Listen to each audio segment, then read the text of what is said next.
하나님의 말씀 예레미야 41장 말씀입니다.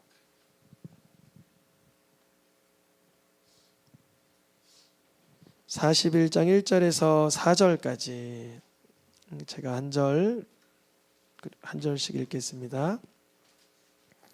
일곱째 달에 왕의 종친 엘리사마의 손자요 느다냐의 아들로서 왕의 장관인 이스마엘이 10사람과 함께 미스바로 가서 아히감의 아들 그다랴에게 이르러 미스바에서 함께 떡을 먹다가 느다냐의 아들 이스마엘과 그와 함께 있던 10사람이 일어나서 바벨론의 왕의 그 땅을 위임했던 사반의 손자 아히감의 아들 그다랴를 칼로 쳐 죽였고, 이스마엘이 또 미스바에서 그다랴와 함께 있던 모든 유다 사람과 거기에 있는 갈대아 군사를 죽였더라.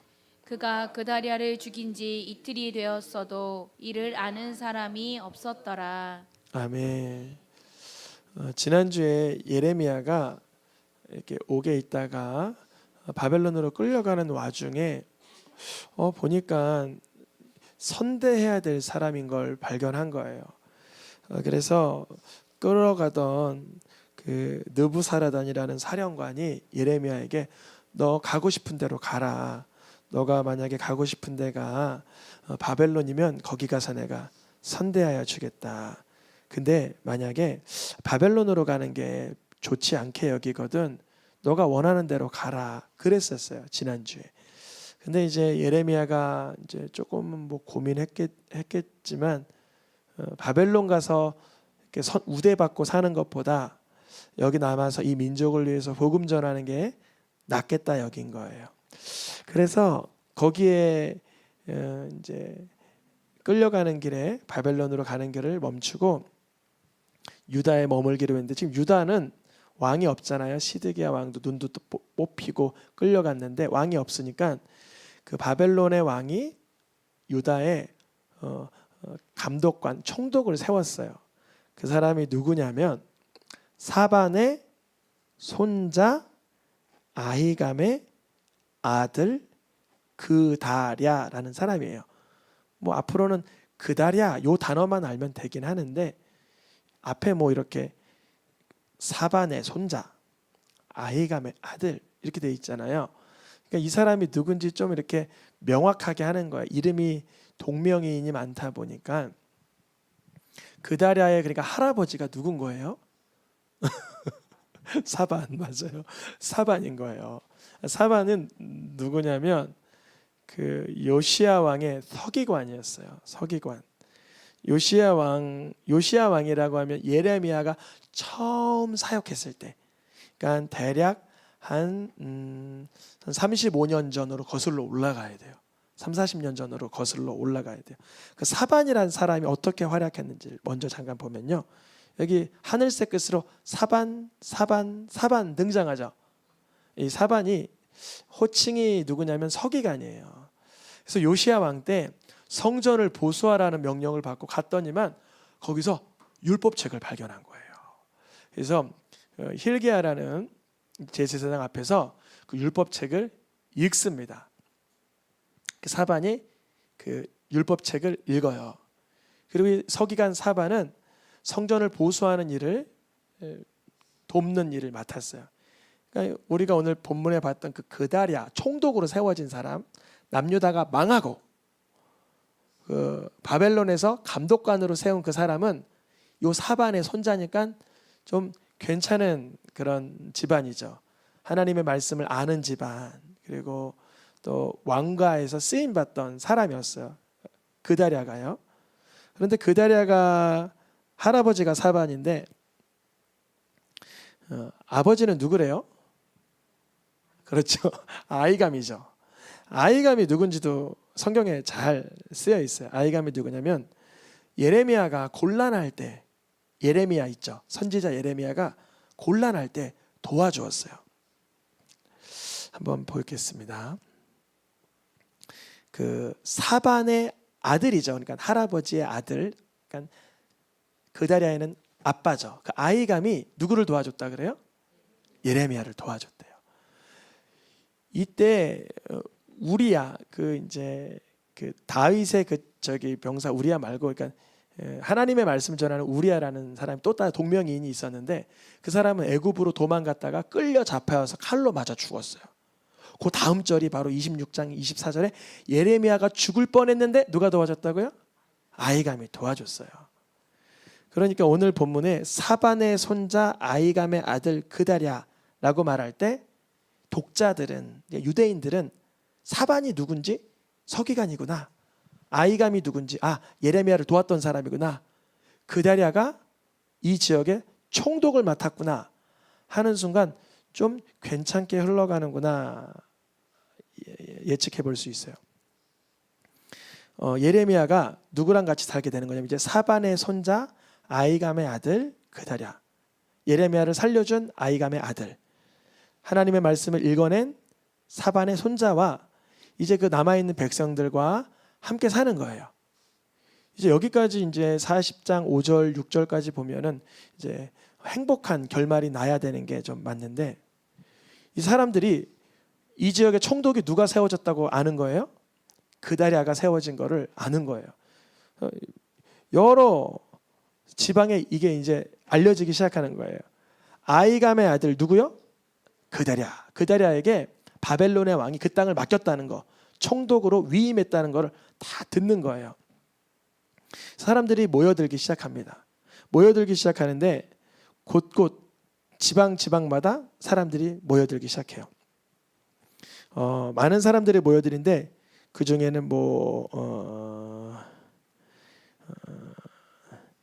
암몬 사람, 그리고 모압 사람, 에돔 사람, 이런 사람들이 다 모아지기 시작합니다. 그때 이 지역에 모아진 사람 중에 대표적인 사람들이 몇 명이 등장합니다. 한 사람이 느다냐의 아들 누구예요? 이스마엘. 이 사람이 오늘 핵심 인물 중에 하나예요. 이스마엘이라는 사람. 그리고 또 한 사람이 누구예요? 가레아의 두 아들 중에 굳이 말하면 한 사람? 요하난. 이 사람이 핵심 인물이에요. 그래서 누구에게 이 두 사람이 찾아 들어왔어요? 총독 그다랴에게 온 거예요. 그래서 오늘 대표적인 인물들을 좀 크게 좀 목록화시키면, 선지자 누가 등장해요? 예레미야. 그 지역에 이제 바벨론으로 다 끌려가고 남은 사람들을 관리하기 위해서 세운 그다랴. 그리고 우리가 방금 읽었던 지금 두 명, 요하난과 이스마엘이 등장했는데, 제가 이 앞부분 호칭은 본문에 안 등장했지만 제가 갖다 붙인 거예요. 암살자 누구? 이스마엘. 이 이스마엘이라는 사람이 우리가 오늘 41장 1, 2, 4절에 보면 왕가의 사람이라고 기록되어 있어요. 왕가의 사람이다. 한번 다시 볼까요? 41장 1절에 왕의 장관인 이스마엘이, 왕의 종친 이스마엘이, 그러니까 이 이스마엘 입장에서는 총독으로 세워진 그다랴가 마음에 호감이 없었던 거예요. 왜 호감이 없었던 거냐면, 본인은 왕가의 사람이고, 그리고 지금 이 민족 정신이 특출난 사람인데 이방 왕이 세워놓은 총독이 탐탁치 않았던 거예요. 더더군다나 이 이스마엘이라는 이 사람이 자기에게 집중돼야 될 사람들의 인기가 이 그다랴에게 간 것에 대해서도 마음이 편치 못했던 거죠. 이 사람이 암살자로 쓰임을 받습니다. 이 이스마엘이라는 사람이. 그리고 그다랴에게 찾아왔던 한 사람은 요하난인데, 이 사람은 군 지휘관이에요. 이 군 지휘관이 이스마엘과 함께 그다랴에게 찾아왔을 때 이미 이 요하난이라는 군 지휘관은 이스마엘이 암살자로 활약할 것을 알았어요. 어떻게 알았냐면, 이 정보를 통해서 알았겠죠. 정보를 통해서 알아서 이 요하난이란 이 군대 장관, 이 군 지휘관이라 그랬죠. 요하난이란 사람이 총독 그다랴에게 이렇게 말하는 거예요. 그다랴여, 이스마엘을 그 암몬의 자손의 왕 바알리스가 당신을 암살하려고 첩자로 암살자로 보낸 걸 너가 알고 있습니까? 그랬는데 총독으로 세워진 아히감의 아들 그다랴가 이 정보를 믿지 않는 거예요. 아유 뭐 그럴 리가 있겠냐? 아니 이스마엘이 왕가 사람이고 왕의 장관이었는데 뭐 그렇게까지 할 게 있겠냐 하면서 믿지 않는 거예요. 그런데 이 요하난이란 이 군 지휘관은 이 정보를 명확하게 알고 있었는지 암몬 자손의 왕이 이스마엘을 이렇게 첩자로 보낸 걸 정확하게 알고 있었는지 좀 적극적으로 말합니다. 믿지 않으니까 이렇게 말해요. 내가 가서 아무도 모르게 이스마엘을 죽이게 허락만 해주세요. 그러면 별일 없을 것입니다. 그러는 거예요. 근데 총독 그다랴가 가만히 듣더니 요하난에게 그렇게 하지 마. 그거 진짜 아닌 것 같아. 이렇게 말을 하는 거예요. 그런데 결국 어떻게 됐냐면 우리가 오늘 예레미야 41장 1, 2, 3, 4절에 등장한 말씀처럼 이스마엘이 밥을 먹으러 오는 척 했다가 떡을 먹다가 이스마엘이 그 그다랴를 어떻게 죽였대요? 칼로 10명이 한꺼번에 확 덮쳐서 총독을 죽여버린 거예요. 이 사건을 아는 사람은 아무도 없었어요. 한 사람, 두 사람 싹 없었어요. 근데 먼저 정보를 준 사람이 요하난이라는 군 지휘관이 있었잖아요. 그 사람이 도착하기 전에 이 사건이 이미 일어난 거죠. 근데 그때 마침 예배를 하려고 순례자들이 이렇게 걸어오고 있었어요. 한 7, 80명 정도가 걸어오고 있었는데 이 이스마엘이라는 이 사람이 얼마나 악한지 그 예배 드리러 오는 사람들까지도 다 죽이는 거예요. 어떻게 죽이냐면 당신들 그다랴 만나러 왔죠? 총독을 만나러 왔죠? 저랑 같이 만나러 갑시다. 그러더니 가는 도중에 80명 중에 70명을 싹 죽이는 거예요. 근데 10명은 살았어요. 근데 왜 10명은 살았냐면 그 10명은 우리에게 먹을 것이 있으니까 우리 먹을 것을 저기 숨겨놨으니까 그거 당신네 드릴게요. 나 좀 살려주세요. 그래서 죽이지 말아달라고 하니까 안 죽였어요. 즉 이스마엘은 민족주의자도 아니고 애국심이 있던 자도 아니고 그냥 자기 살 길, 자기 먹거리를, 자기 권력, 자기의 명예를 쫓던 한 연약한 죄인이었던 거예요. 아마 이스마엘이 이 그다랴 총독을 죽일 때 엄청 많은 말을 했을 거예요. 그 모의를 할 때 우리가 이방 왕이 세운 저놈을 가만둘 수 있겠냐? 우리는 애국을 해야 되지 않냐? 막 이런 말도 했을 거고, 그러니까 별의별 얘기를 다 했겠죠. 근데 결국 이스마엘의 목적은 살인이고 욕심이고 탐욕이었다는 거예요. 이 얘기를 먼저 알고 있던 요하난에게 드디어 소리가 들어갑니다. 그래서 요하난이 자기의 함께 있는 군사들과 함께 다 함께 대동해서 이스마엘이 행한 이 악한 일을 듣고 싸우러 나아가는 거예요. 근데 그때 이스마엘이 그 소식을 듣고는 도망가는 거예요. 왜 도망가냐면 이제 우리가 이스마엘 그 일당들이 갑자기 그다랴는 죽였지만 이 요하난과 일당들을 감당할 수는 없어서 도망갔어요. 그리고 이스마엘의 사건은 끝난 거예요. 거기서 그다랴도 죽고 이스마엘은 도망가고 이제 주인공은 누구로 바뀐 거냐면 요하난으로 바뀐 거예요. 이제 좀 꽃피는 봄이 오는가 이렇게 기대를 했는데 요하난이 근심이 하나 생겼어요. 무슨 근심이 생겼냐면 이 이스마엘이 총독을 죽일 때 총독만 죽인 게 아니라 총독을 호위하고 있던 갈대아 군사까지 싹 죽였었어요. 그러니까 지금 이 나라는 바벨론 대리 체제인데 바벨론 군사들과 바벨론 본국에서 이걸 알면 가만 안 있을 거라는 생각이 든 거예요. 그래서 요하난이란 이 사람이 고민하다가 어디로 떠나려고 마음을 먹어요? 애굽으로 가려고 이미 계획을 다 마쳤어요. 그 이유는 갈대아 사람이 누구냐면 바벨론 사람이 갈대아 사람이에요. 갈대아 지역의 바벨론 사람.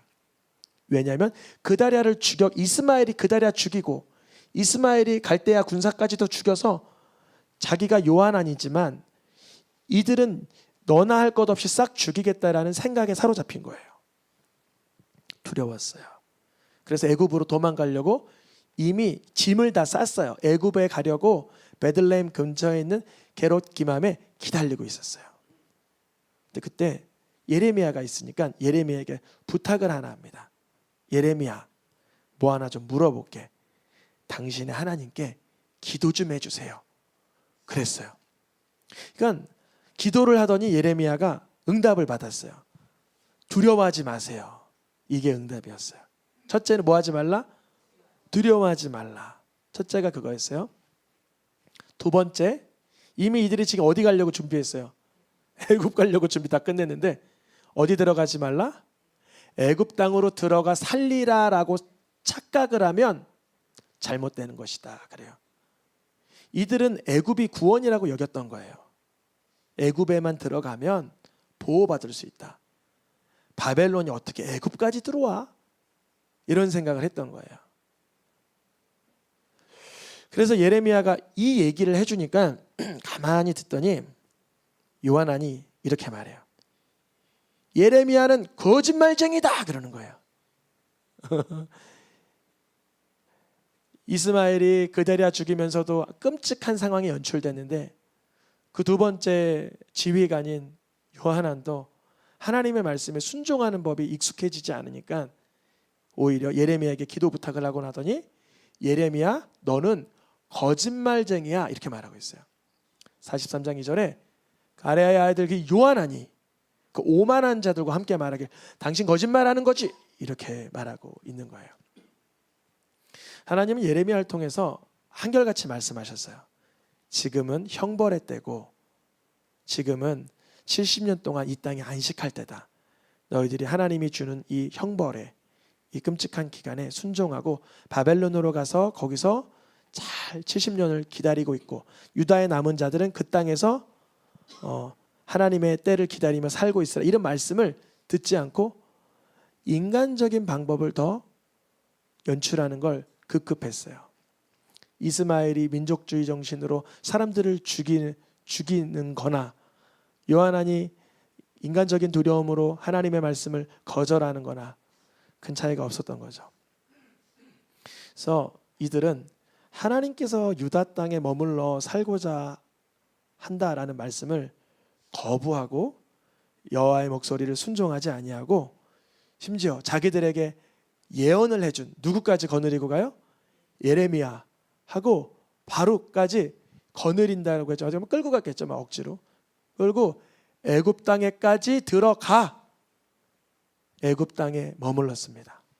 결과는 그들이 여호와의 목소리에 순종하지 아니하였더라. 예레미야도 순종 안 한 거예요? 애굽 갔으니까? 그런 건 아니겠죠. 이제 여기서 이제 우리가 영적인 점검을 하고 좀 끝나려고 그래요. 이들이 왜 자꾸 애굽에 들어가?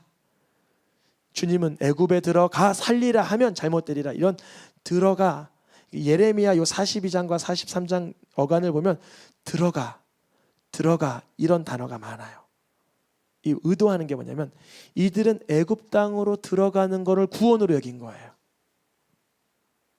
우리가 지난주 그리스도 안에서 우리가 이 세상 살면 어딘가 들어가면 그것이 나에게 큰 기쁨이요 행복이고 영광이라 여기지만 사실 예수님을 믿는 그 믿음 안으로 들어가 사는 것이 그게 참 행복입니다.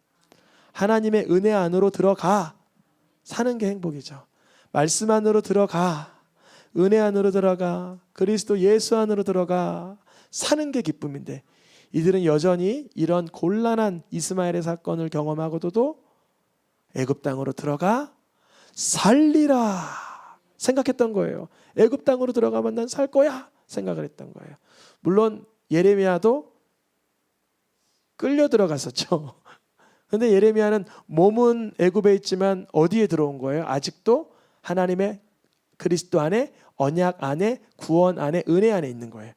예레미야는 지금 애굽에 온 게 그에게 구원이라 여기지 않아요. 바울이 그러잖아요. 내가 부한데도 처할 줄 알고 가난한데도 처할 줄 안다 그러잖아요. 우리는 부한 거는 구원이고 가난한 거는 저주고 이렇게 오해할 수도 있지만 때로는 주님이 주시는 연약함도 오히려 하나님의 그런 은혜를 기억하는 귀한 기간이 되고 부유한 때는 나눌 수 있는 또 귀한 기회가 되는 것이고 어디로 들어가든지 주의 언약과 말씀과 함께라면 다 구원이고 능력이죠. 이 당시 나라의 왕이 끌려가고 총독이 죽어나가는 이 끔찍한 상황 속에 요한안과 그 무리들은 바벨론을 두려워하여 애굽 땅이 구원이라 여기며 살았던 것입니다. 우리는 무엇을 구원이라 여기고 살고 있습니까? 무엇이 나를 살려준다, 나를 살게 한다라고 여기고 살고 있습니까? 오늘 한번 이렇게 전도하려고 한 바퀴를 이렇게 도는데 이 수세미를 한 50개 들고 나갔는데 몇 개를 나눠줬냐면 하나를 나눠줬어요. 50개인데 도무지 손이 안 떨어지는 거예요. 요즘에 몇 번 말씀드린 것처럼 이 좋지 않은 그 이단의 그런 사이비 종교의 그런 뉴스가 크게 한번 대두되더니 사람들이 너무 이제 그거에 대한 이제 트라우마, 이 충격이 컸던 거 봐요. 굉장히 조심스러워요. 그래서 겨우 한 분에게 드리고 한 바퀴를 돌고 이렇게 들어왔는데 우리가 예수님 안에 있으면 담대해질 수 있죠. 제가 기도하면서 저부터가 많이 떨리고 조심스러우다 보니까 기도하는 거예요. 주님, 내가 은혜 가운데 걷게 해주세요. 주님의 복음 가운데. 내가 이거 뭐 수세미 하나 주고 안 주고가 큰 문제이겠습니까? 주님 앞에서 주님이 그 순종하는 걸 보시겠죠 하면서 걸어가는데 그렇더라고요. 이게 저는 영천동 11자 상가를 걸었지만 은혜 안에 있던 거죠. 복음 안에, 언약 안에 있던 거죠. 왜냐하면 어떻게 하면 한 영혼에게 조심스럽게라도 주의 복음을 건넬 수 있을까 그 고민을 하는 거죠. 예레미야가 아마 애굽 땅에 들어가서도 애굽에 왔으니까 난 살겠다 이렇게 여긴 게 아니라 하나님의 목소리에 순종하지 않아서 이 사람들을 어떻게 하면 좋을까 해서 예언이 선포된 게 이 예레미야 44장과 45장의 애굽의 멸망의 예언인 거예요. 애굽에까지 예레미야가 끌려갔는데 예레미야 44장과 45장은 46장까지 애굽의 멸망의 이야기까지 이어집니다. 애굽까지 들어가서 살 줄 알았는데 그것도 살 길이 아니었던 거예요. 우리는 살아가다 보면 세상에 이거면 살겠다, 저거면 살겠다, 내가 어디에 들어가면 좋으련만, 내가 어느 정도 레벨에 들어가야 되나, 어느 정도 그룹에 들어가야 되나, 어느 정도 삶으로 들어가면 내가 살겠다라고 여기며 계속 어딘가 들어가려고 살고 있어요. 예수님을 나의 구주로 믿는 믿음 안으로만 들어가면 우리 삶에 하나님의 그 부끄럽지 아니하게 하시는 구원을 경험하게 하시는 줄 믿습니다. 찬양하며 기도하겠습니다.